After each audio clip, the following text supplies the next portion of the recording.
하나님께서 우리를 이렇게 복 주시려고 아주 안전한 장치들을 해 놓으셨어요. 근데 그 하나님이 해 놓으신 그 장치라고 할까요? 그런 하나님이 원하시는 그 코스만 가시면 참 복 있게 살 수 있어요. 근데 거기서 벗어나면 어렵습니다. 성경은 계속 그 얘기를 하고 계시는 거예요. 이렇게 가면 축복됨, 이렇게 가면 저주라는 이름으로 우리가 선택할 권한을 우리에게 주시고 늘 그걸 깨어서 잘 좋은 길을 선택해 가도록 말씀하고 계세요. 근데 신비롭게도 하나님이 해놓으신 안전장치는 그렇게 어려운 건 아니에요. 어려운 건 아닌데 자꾸 사람들은 거기서 빗나가요. 빗나간 것을 전부 다 죄라고 그래요. 근데 죄의 종류는 너무 많아서 말할 수 없지만은 사람들이 그 길에서 벗어나서 하는 일들이 너무 다양하게 좋지 않아요. 근데 결국은 잘못된 길에 걸어서면 뒤로 끝없이 그 대가를 지불받아요, 본인이. 그래서 온전한 그 하나님의 축복의 노선에 들어선 사람들은 자신도 자손도 이어지면서 그 축복을 누리게 되시고, 벗어나면 그때부터 우리에게는 많은 고통이 따르게 돼 있어요. 근데 이 부분을 하나님 입장에서는 너무도 단순한데 우리는 너무도 하나님 주신 그 틀을 잘 이해를 못하고 많은 사람이 가는 그 길이 안전한 길인 줄 알고 대중화된 길을 선택해요. 근데 성경은 놀랍게도 많은 사람이 함께 몰려간 길이 좋았다는 얘기 별로 없어요. 소수의 사람만 그 안전한 길을 걸어서 복되게 살아요. 심지어 그 길이 얼마나 크고 놀라운 길이냐면요, 200만 명이 나왔는데 두 사람만 안전한 길에 서요. 그러니까 거다수 그냥 99.9%가 잘못돼 버리는 거예요. 그만큼 안전한 그 길이 단순하면서도 쉬운데 가기가 쉽지 않았던 거죠. 그러면 이 시대도 괜찮은가라는 걸 봐야 돼요. 사람들은 눈에 보이는 가시적인 어떤 부귀 영화가 되게 성공적으로 느껴지거든요. 근데 여러분이 보시는 이 성경의 그 시대는 저 중동과 유럽의 지금 말하면 그리스 쪽입니다. 그러면 터키, 밑으로 와서는 이집트, 지금 말하면 이라크, 이란을 통틀어서 한 임금이 갑자기 점령해버리고 또 한 임금이 또 사라지면 2, 3대 가서 다시 나라가 무너졌는데, 그때 가장 크게 일어났던 나라가 바벨론이에요. 어마어마한 나라예요. 바벨론이 있는지도 모르고 있다가 지금으로부터 한 100여 년 전에 그 독일의 그 역사가들이 바벨론에 대한 자료를 언뜻 보면서 그 현장에 가서 이라크의 그 바벨론 성이 있던 곳을 파보니까 20m 지하에 묻혀 있는 성이 발견이 돼요. 근데 성이 얼마나 어마어마한지 그 넓이를 보니까 사람들이 돌이 없는 사막지대다 보니까요, 전부 다 벽돌로, 흙벽돌로 쌓아 올렸어요. 이 흙벽돌로 쌓아 올린 이 벽돌이 둘레가 96km입니다. 바벨론 성이. 상상이 잘 안 가실 거예요. 그리고 한 변의 이 높이가 약 24km 길이로 쌓여 있는데 성곽의 높이가 24m입니다. 이게 8m니까 이거 몇 배입니다. 감히 난공불락인데 성 주변에는 10m의 넓이의 물을 갖다가 유프라테스강 물을 끌어다 사막에서 큰 이렇게 성 주변에 물을 구덩이를 해놔서 그 물을 건너서 성을 쳐야 되기 때문에 성이 거의 침략이 불가능해요. 문짝이 이름을 무서운 문, 여기 들어오면 죽는 문, 뭐 이런 식으로 무시무시한 이름을 걸어놓고 그 성을 지켜냈죠. 그런데 그 어마어마한 군사력과 세계 최고의 경제 강국을 가졌던 바벨론이라는 나라가 순식간에 사라져 버립니다. 작은 나라에게 잡혀 먹혀요. 그래서 바벨론 사라져 버린 뒤에 또 작은 나라 하나가 있는데 그게 우리가 알고 있는 메데 파샤, 페르시아가 일어납니다. 그 페르시아의 한 왕이 지금 오늘 우리가 만나고 있는 이 성경 본문을 기록할 시대의 임금이에요. 근데 그 임금이 방백들을 세워서 나라를 통치하려 보니까 언어가 다르고 문화가 다 달라요. 근데 이분은 유화 정책을 펴옵니다. 왜 그냥 바벨론이 했던 것은 강압적인 폭력 정치였는데 그 사람들이 민심을 사로잡아서 굳이 점령하지 않고도 항복받아서 자기화하기 위해서 그들의 종교를 풀어줘요. 그리고 그들이 언어를 쓰게 만들어요. 강제하지 않겠다는 거예요. 세금만 많이 내라는 식이죠. 그래서 이제 이 나라가 생기는데, 그때 이 나라를 일으켰던 왕이 고레스라고 하는 임금이고, 그는 실제 이름은 키루스라는 이름인데요. 이 왕 시대에 지금 하나님이 예언자를 통해서 본문을 주시는 거예요. 근데 이스라엘 백성이 이때 이 예언을 만날 때는 꿈을 꾸는 것 같았다 그랬어요. 왜냐하면 이건 이 얘기가 안 된다. 상상할 수 없다. 왜냐하면 노예들을 잡아다가 그 노동력을 부려먹으면서 월급을 주지 않는 노동력을 그냥 착취하는 나라잖아요. 근데 이렇게 이스라엘 히브리인을 잡아다가 막 부려먹는데, 갑자기 고레스 왕이 어떻게 하냐면, 왕이 되자마자 정책을 바꿔서 니네가 섬기는 여호와를 가서 섬겨라 라고 하면서 니네가 섬기는 신전도 가서 지어라고 돈까지 보따리 싸줘서 보내버립니다. 그러니까 이게 있을 수 없는 일이 벌어진 거예요. 그러니까 이스라엘 백성이 마치 돌아오면서 꿈꾸는 것 같아 했는데, 참 슬픈 거는 본인들이 유대 나라에 있을 때는 하나님을 찬양하는 일이나 경배하고 예배하는 일을 귀찮게 여기면서, 너무도 힘들게 여기면서 그거를 이제 자꾸만 소홀히 여기고 주의 날 안식일 자체를 지키는 걸 너무도 버겁게 생각하면서 자꾸 딴짓거리를 했거든. 근데 참 불쌍한 것은 그 땅에 잡혀가서 우상을 섬기는 일은 철저하게 섬겨요. 왜냐하면 안 하면 죽으니까. 그리고 하나님을 찬양하던 그 수금을 타면서 이방인들에게 그 찬양을 노래로 불러주고 술판에서 춤을 추는 일을 하게 되는 거예요. 결국에는 정당성 있는 하나님 앞에서 그렇게 은혜로운 그 모든 건 다 포기해놓고 이방인이 가서는 종살이 하면서는 딴짓을 하면서 그들에게 복종되어 살아가죠. 자, 드디어 그때 그 풀어주시면서 하나님이 이게 고향으로 돌아가 니네 성전을 지으라는 얘기를 듣고 돌아올 때, 지금 이 성경이 본문이 기록된 거예요. 이건 이사야가 그 선지자로 있던 후에 한 100년에서 150년 이 사이에 생긴 그 추가적인 예언서입니다. 본문을 오늘 보신 게. 그게 뭐냐? 포로에서 돌아오면서 기적 같은 꿈을 가지고 돌아오는 그들에게 하나님이 당부하시는 메시지가 본문이에요. 그런데 이 메시지는 엄청난 축복의 속에 들어있어요. 그런데 우리는 시대를 뛰어넘어서 지금 이 시대도 하나님이 이제 포로로 돌아와서 고향으로 돌아온 그들에게 다시 한번 축복되려면 이렇게 해야 되라고 딱 준 세팅값이죠. 일종의 매뉴얼 같은 내용이에요. 이 말씀이 오늘 이 시대에도 유효하다는 사실입니다.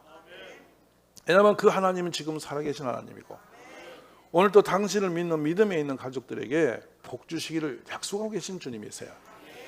그럼 우리가 이 부분을 참 새겨 들으실 필요가 있는데요. 자, 보면 그러면 1절로 한번 가봅시다. 하나님 뭘 당부하고 계시는가를 한번 봅니다.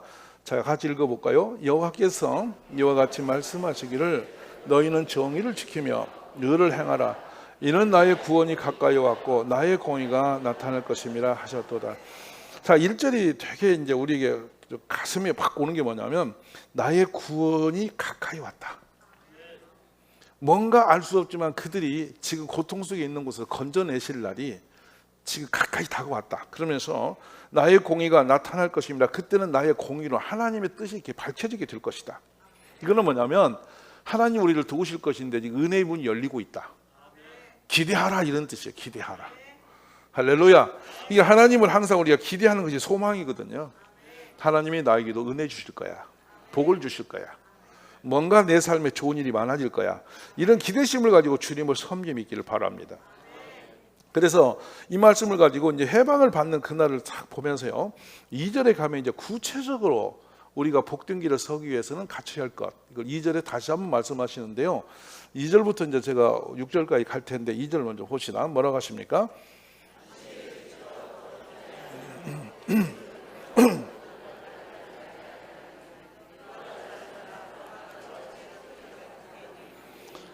자, 2절에서 주시는 게 두 가지 내용이죠. 안식일을 어떻게 하지? 더럽히지 않고 잘 지키라. 잘 지키라. 아멘? 어렵습니까? 그러면서 바로 하나 이어갑니다. 악을 행하는 자에게, 악을 행하지 않는 자에게 복이 있다. 악이라는 것은 두 가지 유형이 있어요. 하나님은 두 가지의 축복을 주시거든요. 하나는 뭐냐면 하나님을 사랑하는 거, 이와 같이 이웃을 사랑하는 거. 그러니까 하나님 사랑과 이웃을 사랑하는 하나의 공동체, 우리 기독교 공동체 사상이에요. 아멘 되세요? 근데 여기에 지금 그게 그 10계명의 4개 선조적인 계명에 그냥 걸려져 있는 내용인데요. 이 내용을 보시면 하나님을 진짜 사랑하는 사람은 안식일을 즐기게 돼 있어요. 아멘이세요? 왜 즐기냐면 하나님이 나를 이 땅에 지으신 것과 더불어 그날에 복 주시면 약속된 날이에요. 그게 그 하나님이 너무 좋아서 그 안식일을 기다려서 하나님께 와서 제사, 예배 드리는 것이 너무도 행복하고 기대가 되는 날이라고요. 자, 우리가 이것을 빗나가면서 이제 지향해 왔던 게인데요. 이거를 상기시키는 이유가 있어요. 과거에 이스라엘 백성이 안식일을 잘 지켰다는 거예요, 안 지켰다는 거예요? 그거를 안 지키고 악을 하나님이 원치 않는 길을 빗나간 길을 많이 한 것이 악이거든요. 그래서 죄라는 용어가 성경에 나오는데 이거는 하나님이 정하신 그 선에서 벗어난 것이 다 죄예요. 그래서 빗나갔다라는 의미가 죄로 나오는 거예요. 그러니까 생각해 보시고요. 우리가 이 단순한 거지만 이걸 지키는 게 그렇게 어려울까?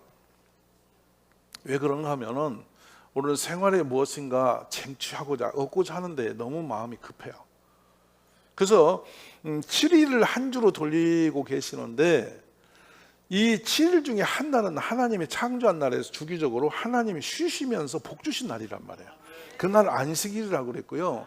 신약시대 와서는 우리 주님이 부활하셔서 아침에 일어나신 그날이 지금 현재 우리가 섬기고 있는 주일이에요. 아멘이세요? 이게 죄에서 죽음에서 살아나시고 죄를 이기시고 살아나신 이 날을 기념하면서 이걸 예배날로 바꾼 거예요. 아멘. 그러니까 이 안식이라는 그 개념이 그대로 이 주의 날로 와서 우리가 이게 주일을 지키는 거예요. 그러면 이거를 주일 성수를 하는데 우리가 이 시대에 사는 분들이 주일 성수 예배 이 날을 지켜라, 다른 거 하지 말고 예배만 지내고 이렇게 하라, 하나님만을 바라보면 축복된 날이다 하는데 이걸 그렇게 지키기를 힘들어하는지 모르겠어요. 요즘에 교회 자체가 이 주의 날에 오락을 삼가고 다른 짓 하지 말라는데 자꾸만 이 날을 깨뜨려요. 그래놓고 남들도 하니까 뭐 괜찮지 하고 자꾸 넘어가는데 이건 안전하잖아요. 저는 여러분이 이 주의 날에 다른 행위를 멈추고 좀 모든 수단을 놓고 주님만을 온전히 예배하는 날로 바꿨으면 좋겠다. 이 안전장치 속에 여러분이 한번 이렇게 힘을 내보시라는 거예요. 이런 말씀 자체도 하는 거에 부담스러운 건 하도 많은 분들이 이 주의 날을 뭉개버렸기 때문에 우리가 이게 힘든 거예요. 그러면 이 말씀을 우리가 출애굽 20장에서 한번 보겠는데요. 안식일 개념이 얼마나 중요하게 우리에게 주어진 그 하나님의 말씀인지 봅시다. 출애굽 20장의 8절에서 11절을 보면은 이 내용이 나오거든요. 한번 읽어볼까요? 안식일을 여세 동안은 일곱째 날은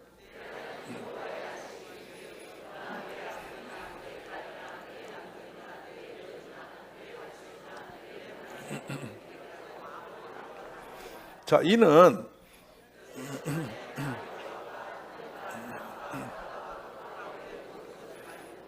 일곱째 날에 쉬었습니다. 그러므로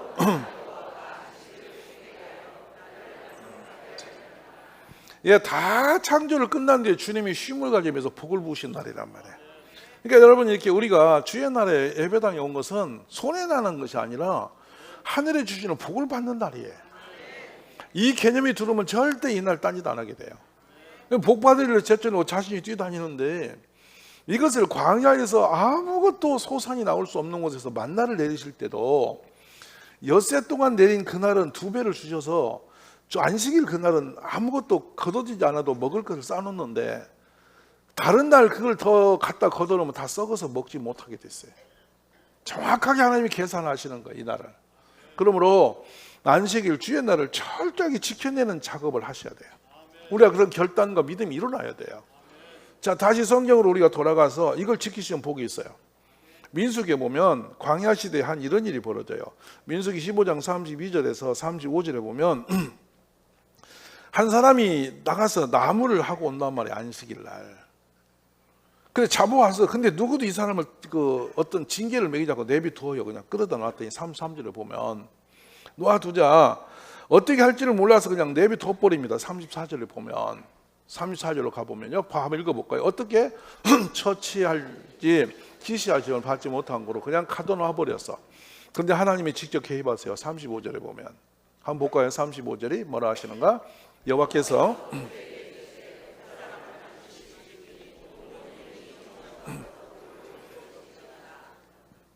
무섭죠? 사람들은 뭐 그거 나무 좀 해온 거 뭐 하고 이렇게 가볍게 봤다고요. 근데 하나님 바로 죽여버려요. 그만큼 안식일을 범하는 것을 하나님은 못 견디하세요. 우리가 그러므로 주의 날을 철저히 지키는 결단이 있어지기를 바랍니다.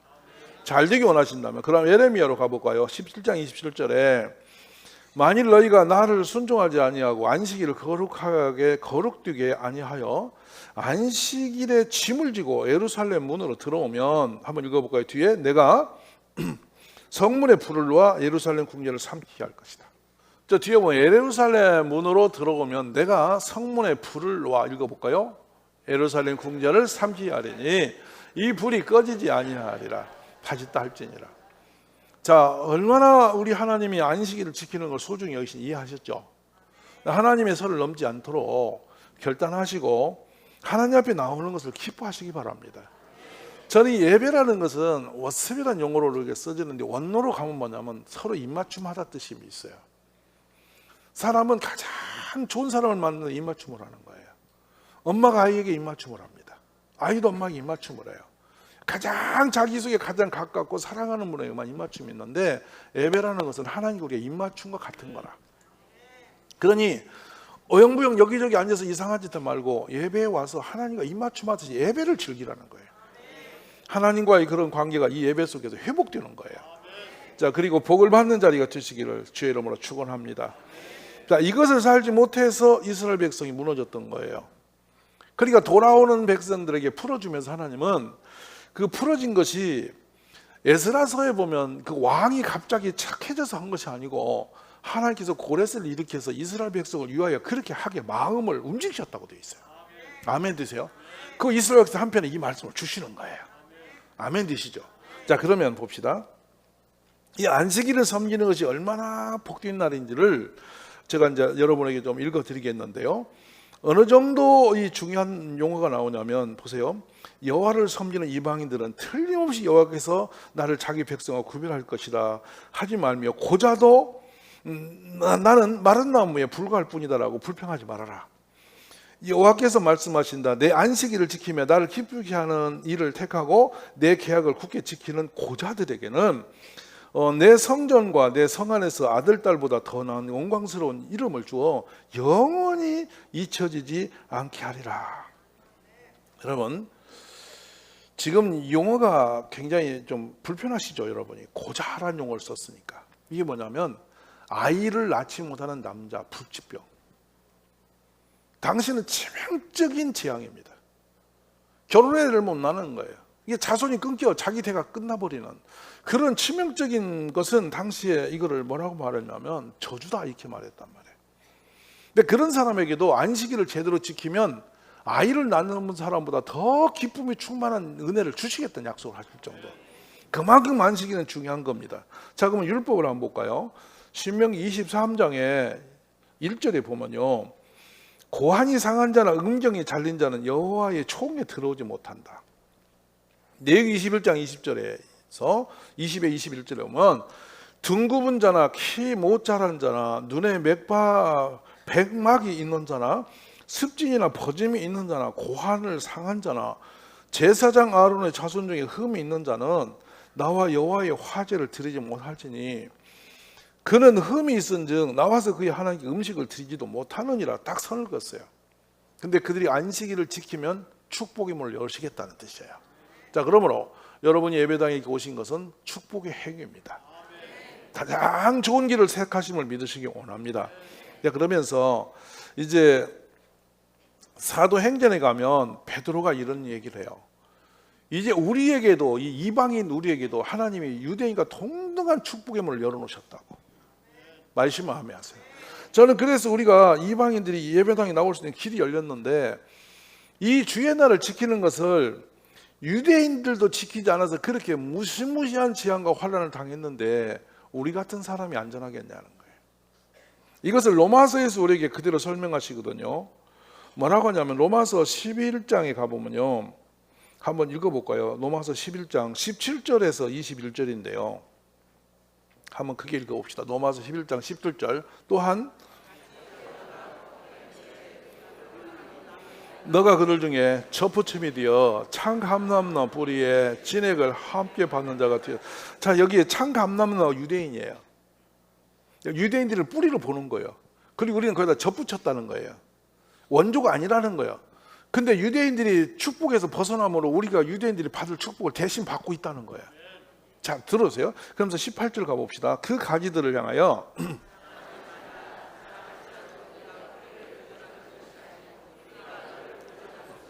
우리가 은혜 받아서 우리가 기둥이 된 게 아니라 뿌리는 역시 유대인이라는 거야. 우리는 거기에 접붙여진 지체라는 거, 이방인이니까. 근데 19절 가봅시다. 그러면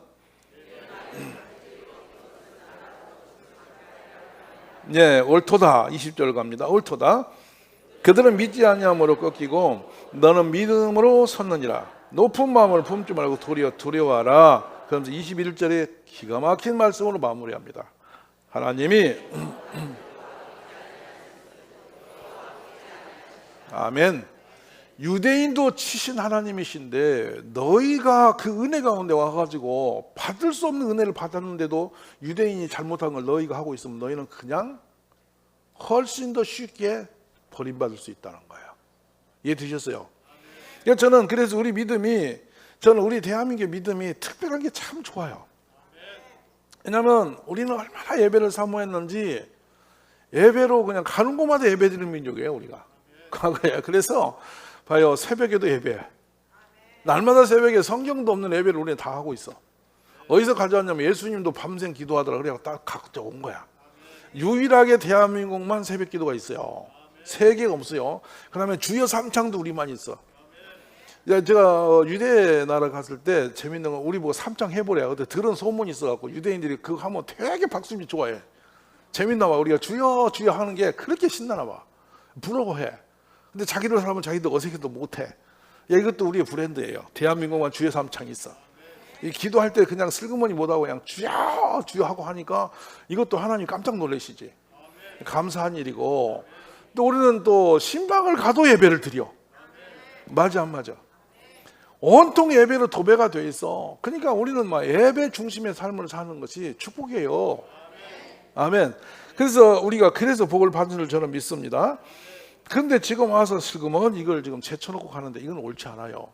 여러분이 첫 번째 복 받는 노선, 주의 날을 잘 지키시라는 거예요. 할렐루야. 그러면 이제 본 말씀으로 들어갑니다. 자, 7절 한번 읽어볼까요?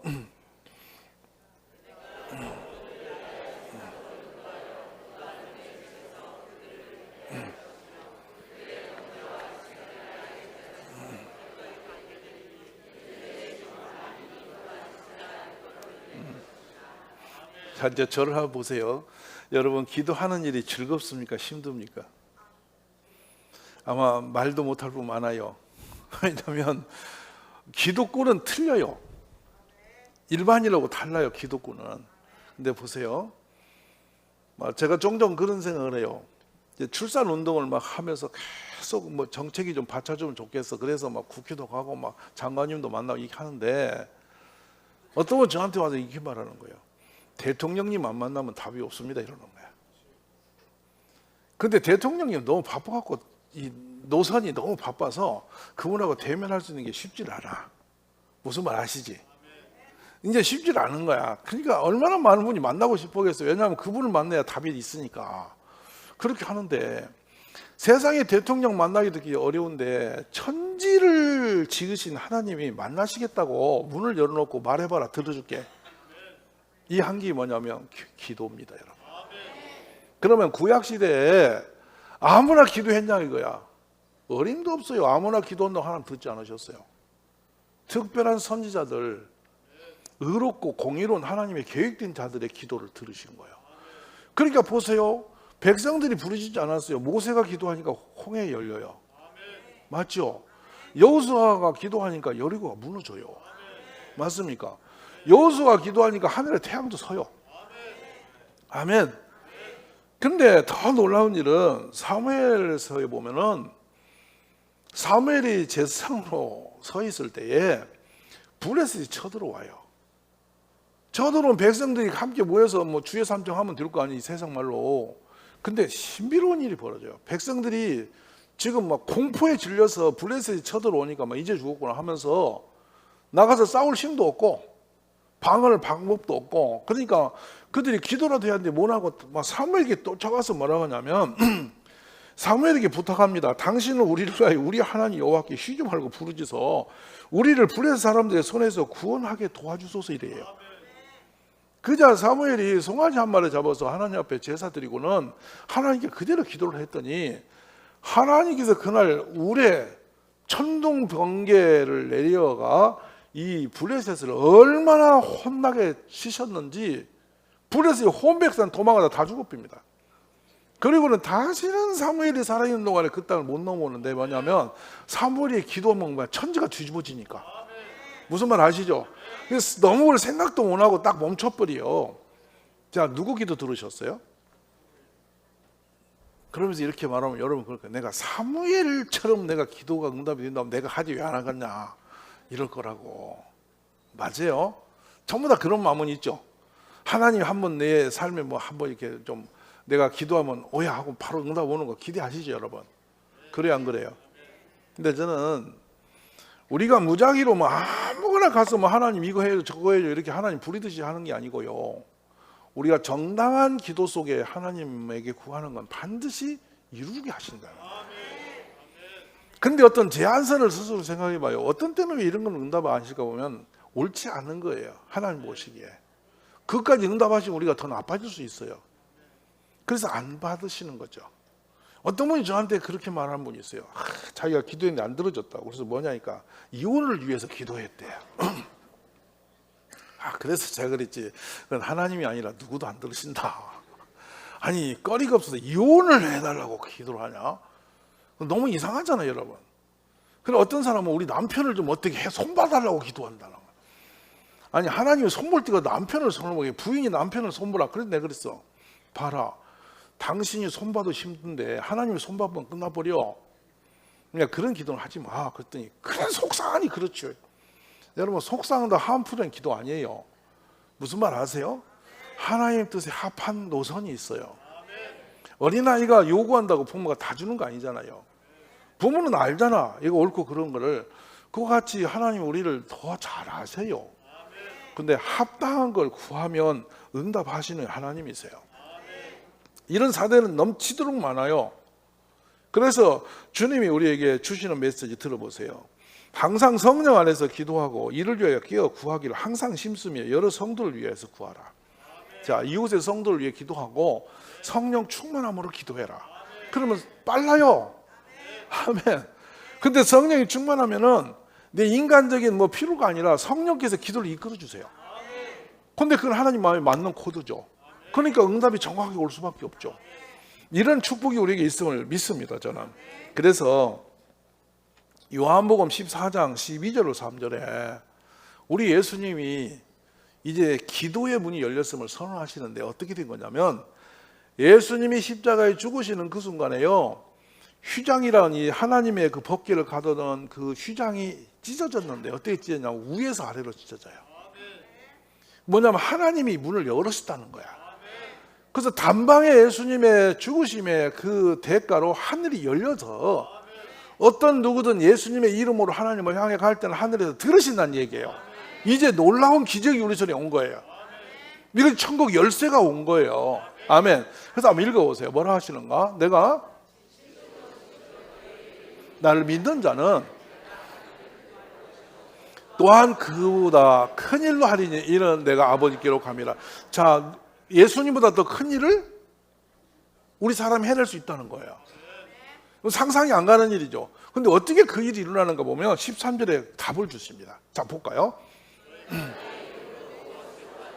내가 행하리니 이런 아버지께로 하여금 아들로 말며 영광을 받으시게 하려 함이라. 예수님의 이름으로 기도하면 주님이 그 기도를 응답하시니까 우리가 더 큰 일 해내는 거야. 이게 기적인 거예요. 그러니까 지금부터 우리가 안식일을 지키는 것과 기도하는 일을 한번 심써 보시라는 거예요. 반드시 하나님의 역사하심이 있을 것입니다. 그러면서 14절에서 딱 결말 주시거든요. 14장 14절이에요. 자, 내 이름으로 주님, 제가 이런 게 필요한데 이렇게 도와주시기를 바랍니다. 예수님의 이름으로 기도합니다. 하면 주님이 들으신다는 거예요. 할렐루야. 깜짝 놀랄 일이죠, 여러분. 얼마나 감동이십니까? 자, 그러면 우리가 요한복음 16장 23절에서 우리 주님이 요한복음 16장 23절과 4절에서 그대로 주님이 사역이 얼마나 큰 일인지 하나님과 우리 관계를 열어놓으셨어요. 원수된 관계를 풀어놓으셨어. 그리고 우리가 무엇이든 예수님으로 구하는 것을 응답하도록 길을 열어놓으셨어. 그래서 내가 곧 길이요 진리요 생명이다 라고 하시면서 우리에게 확실한 길을 여신 분이에요. 그러면 읽어봅시다. 그날에는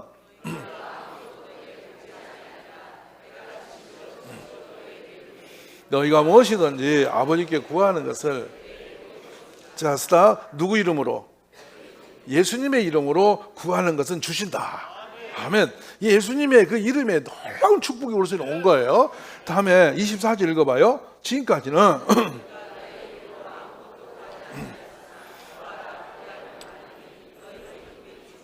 아멘. 누가복음에 가면요, 여러분 이 누가복음의 기도에 대해서 우리에게 다 강조하신 내용을 한번 들어보실까요? 11장 9절입니다. 9절과 10절을 보겠는데요. 봅시다. 내가 또 너에게 이르노니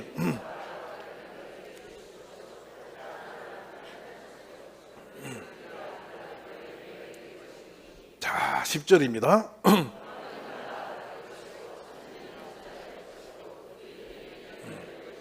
아멘. 여러분 혹시나 기도하는 게 힘들고 잘 안 되고 이상해서 못 하는 분이 교회에 많이 계신 걸 알아요. 그러면 이제 기도를 가장 쉽게 할게요.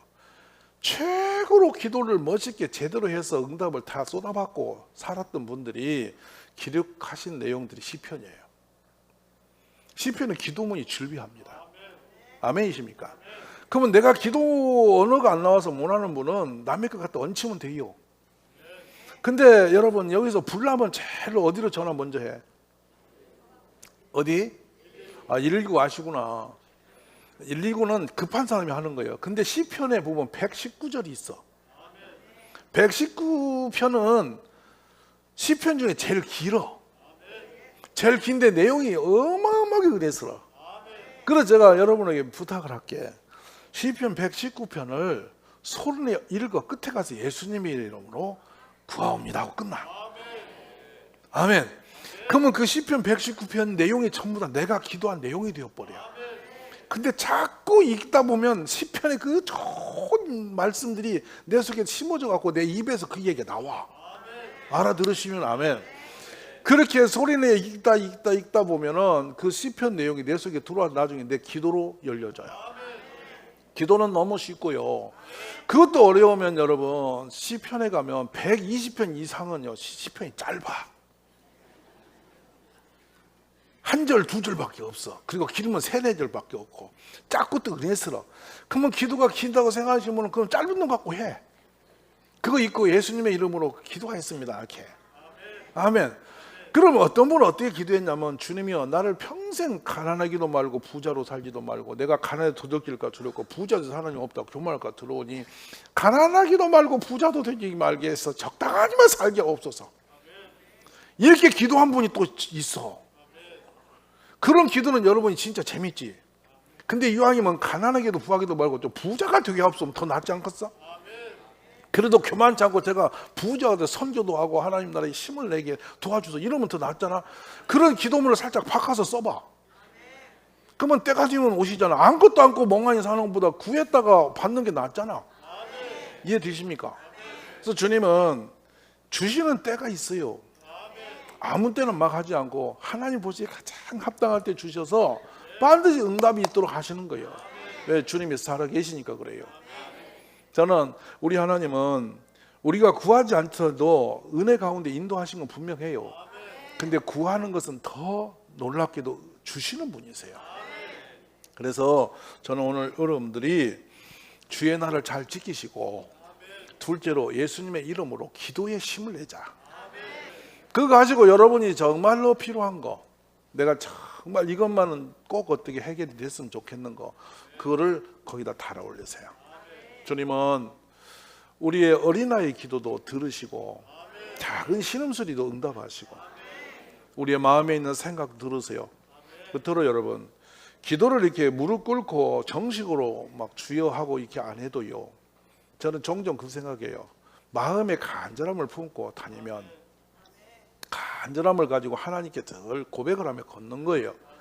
운전할 때도 직장에 있을 때도 하나님, 이 문제가 너무 심히 던데 좀 해결해 주시면 좋겠습니다 하고 이렇게 마음으로 계속 품고 간절하게 이렇게 하나님을 향하고 있으면 주님이 그것도 들으십니다. 아멘 되십니까? 그리하십시오. 기도 자리가 정말 힘드시거든. 마음으로 길을 가면서 하시고, 그냥 아침 저녁으로 침대에 앉아서도 하시고, 다윗은 보면 어떻게 했냐면 엎드려서도 했어요. 그냥 납작 누워서 가장 낮아진 모습으로 그냥 땅에 다 팍 엎어져서 다윗이 하나님, 제가 더 낮을 곳이 없어서 주님을 바라봅니다 하고 기도하면 주님이 들으시고, 제가 어제 끝으로 이런 말씀을 제가 안 드려도 되겠는데 생각해 보세요. 의사 선생님이 어제 11시에 우리 옛날에 교회를 다니던 마신 분인데, 그분의 이 산소기를 떼라고, 더 이상 희망 없다라고 했어요. 그러면 이제 중환자, 대학병원 중환자실에서 호흡기를 떼면 이제 다 사신 거 아니겠어요? 근데 너무 마음이 아프더라고요. 그래서 전화를 해서 전화 기도를 제가 하는 거예요. 그래서 뭐라고 기도하냐면, 하나님, 가족한테 눈빛 한 번 주지 못한테 이렇게 세상을 끝낸다. 너무 슬픈 일입니다. 그냥 주무시다 그냥 실려가서 이렇게 옆에 있으니까 이건 아니고, 제발 하루라도 가족과 얼굴을 대면할 수 있는 기회를 주시지 않느냐. 제가 그렇게 기도했는데, 어제 11시에 호흡기를 뗐지만 지금까지 숨을 쉬시고 지켜주시는 거예요. 네, 놀라죠? 우리 하나님은 세미한 것도 들으시는 주님. 아침에도 우리 서우가 여기 왔지만은 20분 동안 심장이 멎어버려서 뇌는 이미 끝난 거다고 판결이 끝났지만 오늘 아침에 와서 예배 드리고 잘 걸어가잖아. 애가 펄펄 이제 뛸 만큼 좋아졌잖아. 여러분, 우리 하나님은 우리의 기도를 들으시는 분이세요. 그 기도를 믿으시면서 결국은 그래요. 우리 인생을 살다 보면 불가항력적인 일이 너무 많아요. 내 힘으로 해결할 수 있는 일이 너무 없어요. 때로는 감당치 못할 일이 언제나 우리 향해 옵니다. 근데 그거는 내 힘으로 할 수 없으니 하나님이 하실 수 있는 거죠. 그것이 바로 기도의 역사입니다. 그래서 오늘은 여러분이 주의 날을 잘 지키시고 예배를 즐겁게 참석하시고 그 다음에 기도를 해보세요. 기도는 점점 늘어나요. 자꾸 늘어나요. 얼마나 재미있냐면 잔소리도 할수록 늘어나는데 기도들 얼마나 좋게 늘어나겠냐 이거야. 알았어요? 근데 뭐 쓸데없는 전화는 쭉 들어가고 기도만 하면 1분도 안 가서 하얘진대. 아무것도 없대. 어쩌다 그렇게 이상한 사람이 됐는지 나는 모르겠어요. 막 여성들 보면요, 카페 만나갖고 막 한 2시간 떨고 집에 와서 아까 깜빡 놓쳤다고 또 전화해. 와, 소름 돋아. 그러고 전화 끊고 내일 또 만나고 내일 만나 또 얘기하고. 하여튼 그렇게 할 말이 많은데 주여만 하면 입이 없어져. 그래서 하나님이 시편을 주셨으니까 오늘부터 기도의 문이 열리기를 주의 이름으로 축복합니다.